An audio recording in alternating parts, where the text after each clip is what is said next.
Hello everyone, welcome back to my another blog. আজকে আবার সকাল থেকে শুরু করে দিচ্ছি আমার ব্লগটা। অ্যান্ড আপনারা অ্যাজ নো যে আমার মা হচ্ছে হবিগঞ্জে গিয়েছে, সো আজকে ব্যাক করছে, তার জন্যই রান্নাবান্না সব শুরু করে দিয়েছি। সো চলেন দেখা যাক কী কী করি আজকে সারাদিন।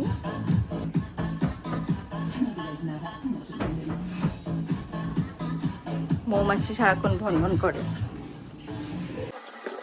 তো ফাইনালি হচ্ছে মা আজকে ব্যাক করার কথা, মা তার আজকে ব্যাক করবে। অ্যান্ড আমার হচ্ছে রান্না বান্না করার আজকে শেষ দিন, মানে ডিউটির রান্না। একটা হচ্ছে শখ করে রান্না করা, আর একটা হচ্ছে ডিউটির রান্না। সো ডিউটির রান্না হচ্ছে সেটা যেটা হচ্ছে মা থাকে না, সেটা মানে এটা ম্যান্ডেটরি রান্না করতেই হবে। আর অন্যান্য সময় দেখা যায় যে মা প্রত্যেক বেলা রান্না তৈরি রাখে, আর আমি শখ করে এটা ওটা রান্না করি, ওরকমই আর কি। তো আজকে হচ্ছে রান্না করব বেগুন আলু দিয়ে মাছের ঝোল, আর পটল ভর্তা, আর হচ্ছে মসুর ডালের বড়া। অলরেডি ডাল রয়ে গিয়েছে, গতকালকে আমার বোন রান্না করেছিল। ও অ্যাকচুয়ালি নতুন রাঁধুনি, সো ওর কোনো আন্দাজ নেই। দ্যাটস ওয়াই হচ্ছে অনেকগুলো ডাল রান্না করে ফেলেছে সে।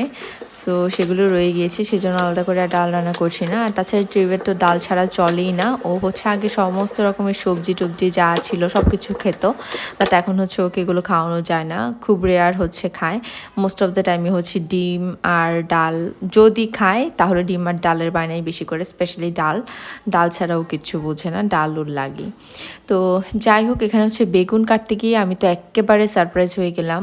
একটা বেগুন মোটামুটি ভালো কেটেছি, আরও দুটা বেগুন কাটতে গিয়ে ভিতরে পোকা আর পোকা ছিল। আমি লিটারালি ভয় পেয়ে গিয়েছিলাম। আমি এই ধরনের পোকাগুলোকে খুব বেশি ভয় পাই, এমনিতেই আমি পোকা টোকা ভয় পাই, কিন্তু বেগুন টেগুন বা সবজির মধ্যে পোকা হলে তো কোনো কথাই নেই, আমি আরও বেশি ভয় পাই।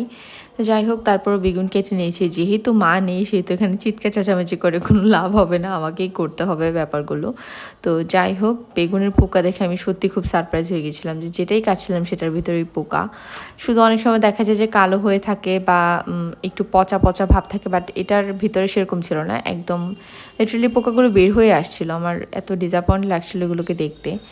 যাই হোক, তারপরেও কষ্ট মষ্ট করে হচ্ছে কেটে নিয়েছি বেগুন আর আলুগুলোকে।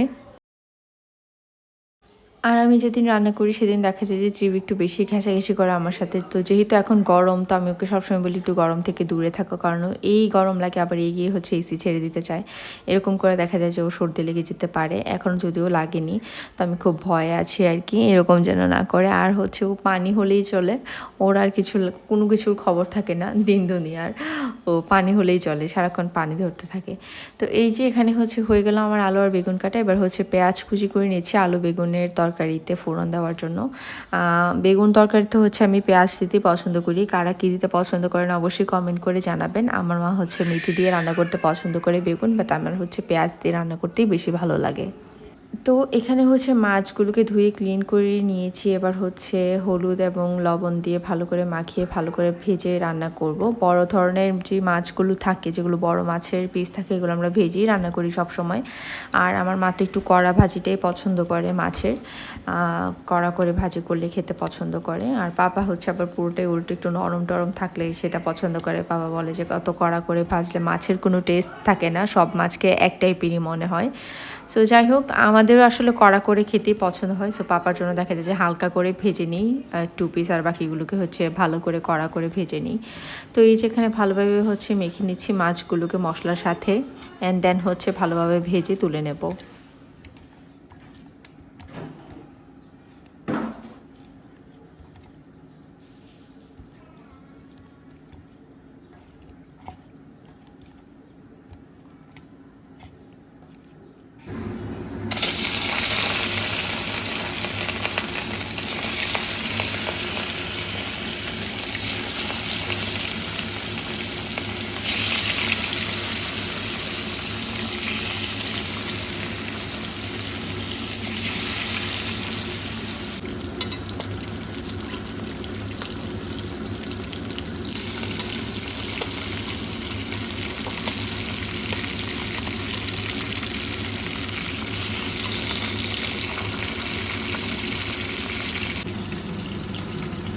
এখানে মাছ ভাজি হতে হতে আমি হচ্ছে পটল কেটে অলরেডি সেদ্ধ করতে বসিয়ে দিয়েছি, কারণ পটলের যেহেতু ভর্তা করব। পটলের ভর্তার রেসিপিটা আমি আগেও আপনাদের সাথে এই চ্যানেলে শেয়ার করেছি, অবশ্যই আজকেও বলে দিব। খুবই সিম্পল রেসিপি, বাট এত টেস্টি হয়। বাসার প্রত্যেকে এই খাবারটা অনেক বেশি পছন্দ করে, এই ভর্তাটা অনেক বেশি পছন্দ করে এবং আমারও অনেক বেশি পছন্দ। আর মোস্ট অফ দ্য টাইম আমরা মাছ খেতে খেতে এত বেশি বোর ফিল করি, মাছ মাংস খেতে খেতে ভালো লাগে না। স্পেশালি লাস্ট কয়েকদিন ধরেই হচ্ছে আমি যাই খাচ্ছি না কেন আমার মনে হচ্ছে যে আমি মানে আমার একটা তৃপ্তি যে ফিলটা হয় সেটা হচ্ছে না। তো আমার মনে হচ্ছে যে আমি একটু ভর্তা বা একটু বড়া টাইপের কোনো খাবার, স্পেশালি আমার তো মসুর ডালের বড়া এত বেশি পছন্দ বলার বাইরে, তো এগুলি করে নিয়ে এলাম আর কি। ভাবলাম যে তাদেরও জার্নি করে সেগুলো খেতে ভালো লাগবে। তো আজকে হচ্ছে সাত্বিকা ট্রিপকে একটু সাজিয়ে দিচ্ছে। ছোটোবেলা হচ্ছে ওকে এভাবে সাজানো হতো আর কি। ছোটোবেলাও যখন ছোটো ছিল ওকে গোল্ডের চুড়ি পরিয়ে এভাবে সাজিয়ে রাখতাম, তো তখন অনেক বেশি মায়া লাগতো। তো এখন তো যেহেতু একটু বড় হচ্ছে আস্তে আস্তে, এখন আর সেভাবে সাজাই না বা সাজাতে ইচ্ছেও করে না। প্রত্যেকটা বয়সেরই একটা নিজস্ব সৌন্দর্যতা আছে, কারণ এই বয়সের বাচ্চাদেরকে এভাবে সাজিয়ে রাখার কোনো মানেই নেই। তো যাই হোক, ওর সাথে আমরা দুষ্টামি করছিলাম এগুলো নিয়ে। ও তো নিজে লজ্জায় তাকাচ্ছিল না আয়নায়, মানে ও নিজেকে চিনতে পারছিল না, একটু লজ্জা লজ্জা পাচ্ছিল এরকম অবস্থা দেখে।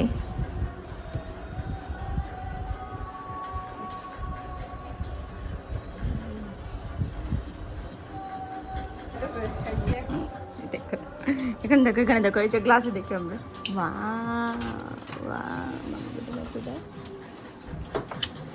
সুন্দর করে আরেকটা আরেকটা আরেকটা দাও, সুন্দর করে দাও, আরেকটা পাপি দাও, আরেকটা পাপি দাও।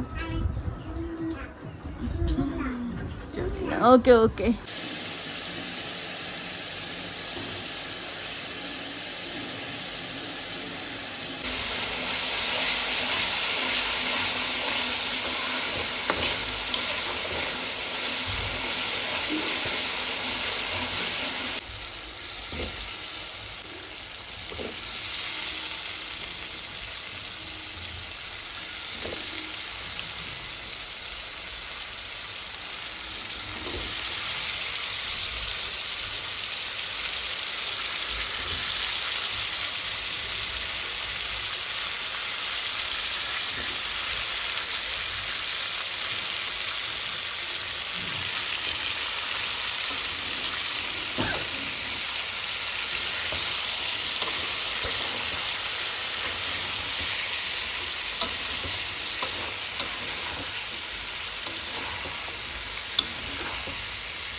যাই হোক, বেগুনের তরকারিতে ঝোল দিয়ে বসিয়ে দিলাম। এবার হচ্ছে পটলটাকে ভর্তা করার জন্য কী কী করছি বলে দিই। এখানে ব্লেন্ডারের জারে হচ্ছে সিদ্ধ করা পটলগুলোকে নিয়ে নিলাম, বেশি করে রসুনের গুঁড়া দিয়ে দিলাম। দেন হচ্ছে এখানে হলুদ দিচ্ছি, একটু চিনি দেব, তারপর হচ্ছে মরিচের গুঁড়াও দিয়ে দেবো, কাঁচামরিচের চাইলে দিতে পারেন, ঝালটা আপনাদের টেস্ট মতোই দিয়ে দেবেন এবং সবগুলোকে একসাথে ভালোভাবে ব্লেন্ড করে নিয়ে দেন হচ্ছে আমি সরষের তেলে ভালোভাবে টেলে নেব।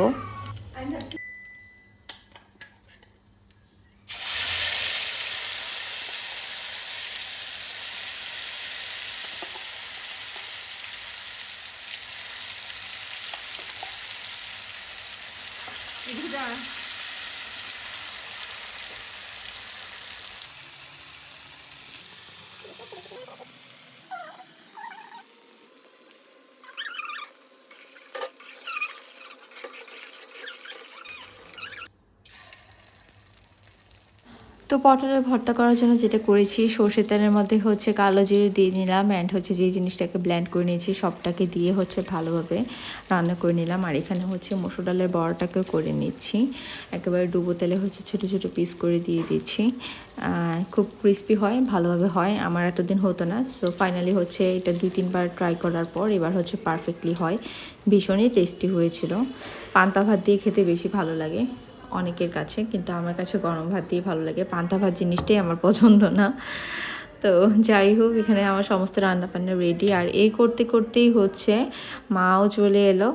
এই যে চলে এসেছে। চুলের কি অবস্থা মার, কারণ সিলেটের রাস্তাটাই অ্যাকচুয়ালি খারাপ, তো কিছু আর করার নেই।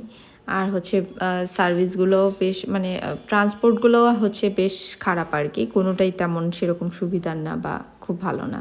আর ট্রান্সপোর্ট ভালো হয়েই বা কী হবে, রাস্তার যা অবস্থা, মানে এই অবস্থা হবেই। তো কিছু পান নিয়ে আসলো ওই এলাকার পানগুলো কত ছোট ছোট কিউট কিউট, আমি তো দেখে খুবই মায়া লাগছিল, আমি খেয়েওছি রাতের বেলা। তো এই তো। আর ট্রিপ হচ্ছে তার দিদিদেরকে দেখে এত বেশি দুষ্টামি শুরু করেছে যেটা বলার বাইরে, পুরো বাসাটাকে এলোমেলো করে। লাস্ট কয়েকদিন ওরা ছিল না, তাই ওর দুষ্টামিও অনেক কম ছিল।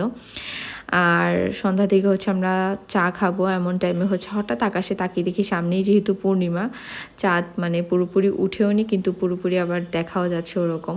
একদম ঠান্ডা একটা বাতাস দিচ্ছিল, আর চাঁদটা দেখতে এত বেশি ভালো লাগছিল সন্ধ্যা টাইমে। তো একটু ভিডিও করে নিলাম আপনাদের সাথে শেয়ার করার জন্য। তো মা হচ্ছে আসার সময় কি কি এনেছে সেটা বলি। বিন্নি বা বিরুন ভাত যেটাকে বলে সেটা এনেছে। এগুলো মূলত পাহাড়ি অঞ্চলে হয়, আমি যতটুকু বুঝেছি আর কি। তো ওই এলাকাগুলো যেহেতু পাহাড়ি অঞ্চল টাইপের, তো সেই জন্য এগুলো অ্যাভেলেবেল পাওয়া যায়, যেগুলো এখানে পাওয়া যায় না। এবং খুবই টেস্টি, আমরা সবাই খেতে পছন্দ করি। ছোটোবেলা দাদুর বাড়িতে গেলে হচ্ছে আলু ভাজি দিয়ে বা ভর্তা দিয়ে ওই ভাতটা খেতে খুবই ভালো লাগতো আমাদের। আর এই যে আমাদের দিদা হচ্ছে আমাদের জন্য, ত্রিবের বড় মা, এতগুলো পিঠা পাঠিয়ে দিয়েছে। এই পিঠাটার সাত্বিকার তো খুবই ফেভারিট, খুবই মজা হয়েছে পিঠাটা। আমরা সবাই মিলে হচ্ছে সন্ধ্যায় চা আর এই পিঠাটাই খাচ্ছিলাম।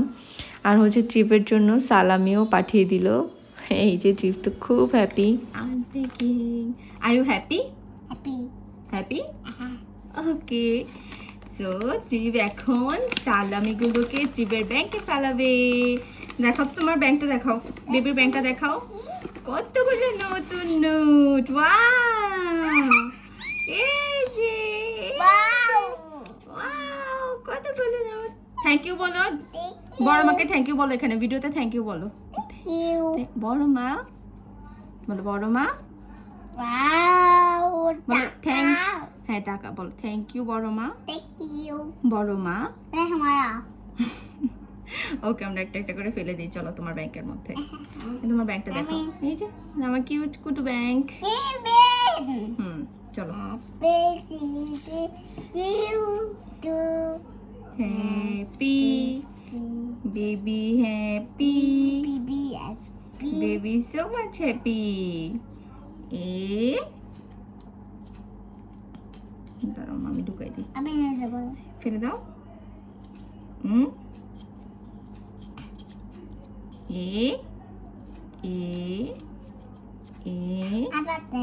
পাতনাই। Good boy. এটা ঢুকালে আবার এটা ঢুকে যাবে, এটা ঢুকে এলে আবার এটা চলে যাবে। আমি ঠিক